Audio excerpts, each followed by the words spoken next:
Hello everyone, welcome to GGN. Today is Friday, June 29th, 2012, and I'm Darko. This is my website, ggnonline.com. There's a poll up there, you can check on it and vote how long until a drone kills the first American on American soil. So far, the majority are saying within the next year, followed by the next 2 years. You can follow GGN with your email address, also on YouTube, ddarko2012 and ddarko2013.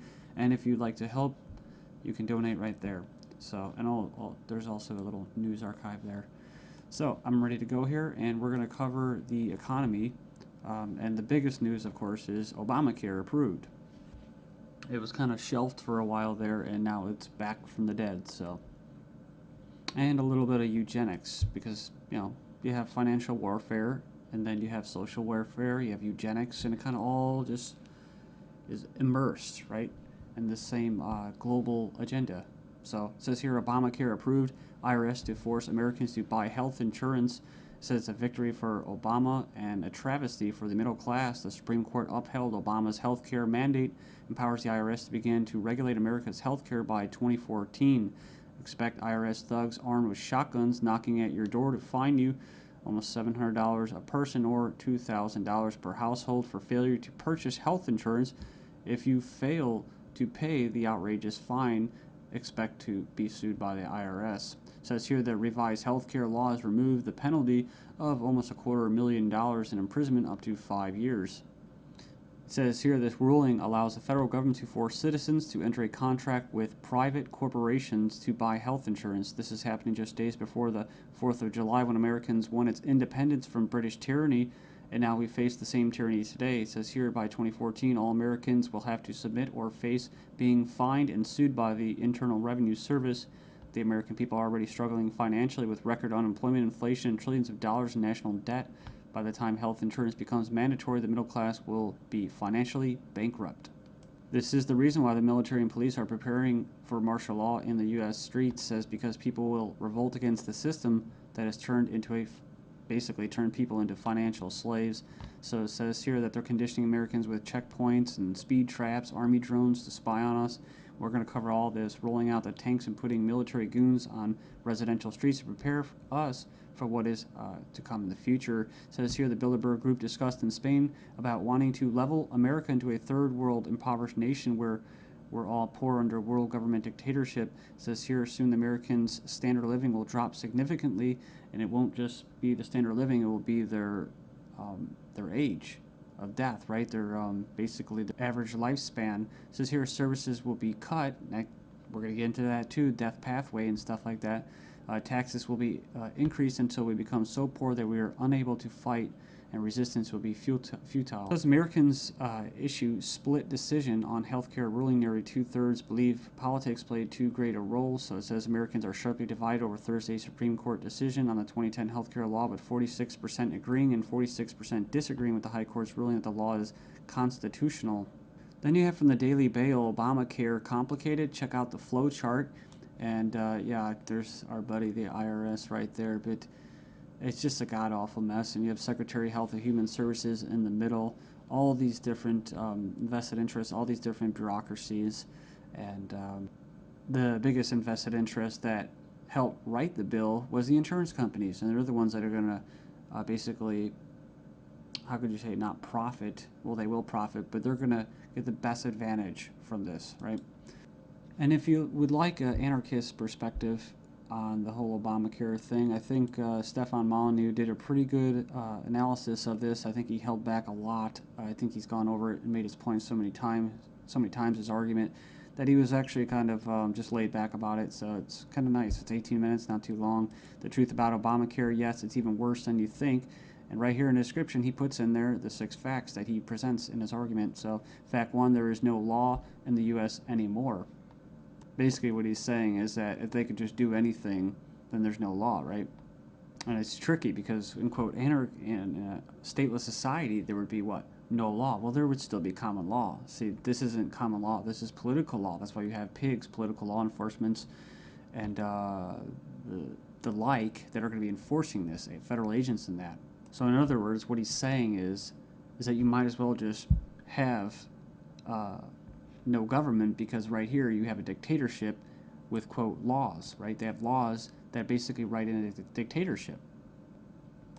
So we have here Obamacare is an admission that all previous government healthcare programs have failed. So, and this is true. I remember the recording, about Nixon and stuff like that, getting people on Medicaid. It doesn't really matter whether it's good or not.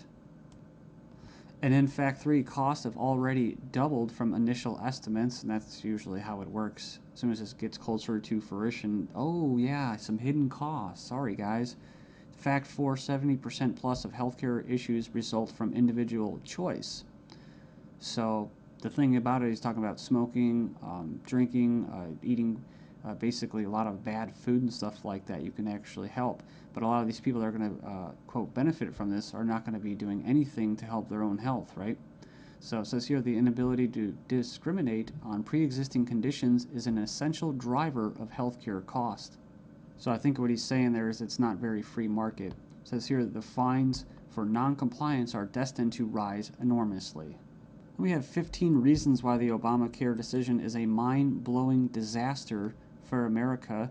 It was actually, it says here it was voted 5-4 decision to uphold the vote. And it says here, the bill, it says here the swing vote was Chief Justice John Roberts, who was appointed by George Bush, W. Bush. And not that you'd have any confidence in the judicial system as it stands, just based off past history and their track record. It says here, after the vote today, it is hard to have any faith in the U.S. Supreme Court. I guess they're saying because he was quote conservative. According to the Supreme Court, the federal government has the power to force you to buy private goods and services. And it goes on and says here that it's another step away from individual liberty, another step towards a nanny state. I hate that word. But it says here IRS is now going to be given the task of hunting down and penalizing Americans. And it says here, in fact, the Obama administration has given the IRS $500 million extra outside the normal appropriation process to help them enforce the provisions of Obamacare they are in charge of overseeing. It imposes more than 20 new taxes on the American people. And you can click the link there. If you click the title of this article, you can find it and check it out. So it says here, number 5, in an attempt to control costs and promote efficiency, Obamacare limits the treatment options that doctors and patients can consider. In other words, the death pathway, right? With the British system, this is likely to result in a decrease in life expectancy. That's what I was talking about in the United States in the beginning of this video. So yeah, it's going to send health insurance premiums soaring, especially for younger Americans. And, it's going to crush small businesses, as they say. And number 9, Obamacare is going to make the emerging doctor shortage in America a lot worse. So hundreds of thousands of doctors are leaving the medical profession because of this. It says here it's already forced the cancellation of dozens of doctor-owned hospitals. And it says here that the following is one example from the Alliance Defense Fund. It's an insidious little provision. It says here, did you know that this bill, you'll have to pay for life-saving drugs, but life drugs are free. So 100% free. If this plan were really about health care, it would be the other way around. So yeah, it's like robbing from the future to pay for the living. So and it just turns into a god-awful mess. It's not even just politics, it's generational. 13 reasons why the revolution might start with Obamacare. Go in there and check that out. I'll just name a few and you can hopefully go in there and check it out. It says here that's a direct tax which is unconstitutional under Article 1, Section 9. And you can go in there and read that. It says here it violates states' rights since federal government does not have the constitutional authority to take over health care as stated in the 10th Amendment outlined in the Bill of Rights. This mandate is involuntary servitude or slavery to big banks and insurance industries, neither slavery nor involuntary servitude except as punishment for a crime whereof the party shall be duly convicted. Basically, the 13th Amendment. So yeah, that's the federal government's 4th of July Independence Day present to Americans. It's pretty crazy. I mean, you think the timing of this was just happenstance? I bet it isn't. Let's just show you. Just give you a big middle finger right in front of your face. Stagnating life expectancies in the United States. Poor U.S. citizens live 5 years less than the affluent, but they don't talk, what about the middle class, right? So despite modest gains in lifespan over the past century, the United States still trails many of the world countries when it comes to life expectancy. We remember this article, top doctors chilling claim the NHS kills off 130,000 elderly patients every year. It says here, a professor says doctors use death pathway to euthanasia of elderly. Says here that Liverpool care pathway, death pathway, may be slippery slope to backdoor euthanasia. This is from 2009 from the Telegraph. It says here that the patient assessment selects those deemed close to death for withdrawal of food and fluids or being placed on a continuous sedation until they die off. Next up, we have another little example. Doctors said this individual was a typical lazy teenager. Actually, she had an aggressive form of cancer. So it goes on here. It says that she was finally diagnosed after she had an MRI scan following a fall. So basically, she was left undiagnosed for 6 months after doctors mistook her symptoms for typical teenager laziness. So as cancer rates soar due to the eugenics and that, I see these articles. European meeting to be held to raise awareness of the eugenic current of European society held in Strasbourg, France. It's hosted by the Parliamentary Assembly of the Council of Europe, or PACE, this week to address the alleged eugenic current of European society and eugenics and human rights issues of prenatal screening. It says here, currently the highest court in Europe is considering a complaint from a woman who claims that she was not given a prenatal screening which would have revealed her daughter's Down syndrome and thus allow her to choose to abort her child. They didn't go into this, which is what? Scottish toddlers to be tested to see if they will grow up to be drug addicts or criminals. So they're going to basically examine them to determine their capacity for violent crime, to be violent.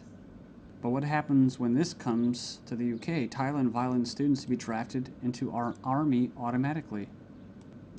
And another possibility is this. Desperate Europeans try to sell kidneys and lungs being offered for as much as $250,000 as Europeans are grappling with the economic misery. Illegal organ sales are on the rise with desperate sellers willing to basically part with their kidneys, corneas, bone marrow, and even lungs to put food on the table. Because here organized criminal groups are preying upon the vulnerable on both sides of the supply chain. So they're not just talking about Israel, they're talking about internet ads spotted across Italy, Spain, Greece, Russia. And people leave comments about euthanasia. I don't, it's like I don't have a moral issue with somebody carrying out euthanasia as long as there's some kind of consent there. The only issue I have for it, or with it, and that's why I bring it up, is when it's in the government's hands, where you have a government legislating morality. They can't do that, like the death penalty. So I don't support the death penalty.